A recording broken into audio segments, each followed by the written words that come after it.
ces résultats d'un point de vue national. Qu'est-ce que vous en pensez vous êtes au coude à coude avec le parti d'Emmanuel Macron. C'est déjà une première victoire. On était en 3e position, nous, la gauche, au premier tour des élections présidentielles. On est là au coude à coude avec la majorité présidentielle. On voit un président qui vient à peine d'être élu, qui est à moins de 30%, ce qui est historique. Et on voit surtout, là, au niveau des législatives, que l'extrême droite est reléguée loin derrière. Et ça, pour l'homme de gauche que je suis, c'est un sujet de réjouissance particulier.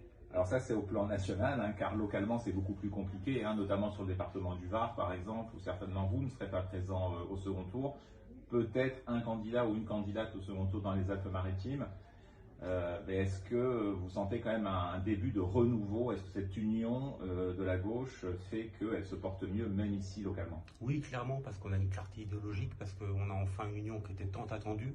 Dans le Var, et là où nos camarades ont mené des campagnes valeureuses, on a posé des jalons pour l'avenir. Et c'est pas anodin.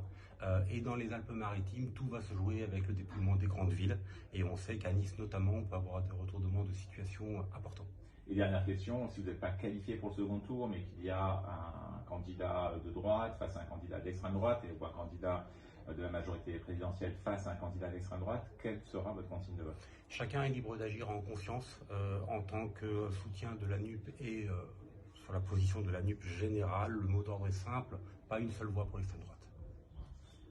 Allez.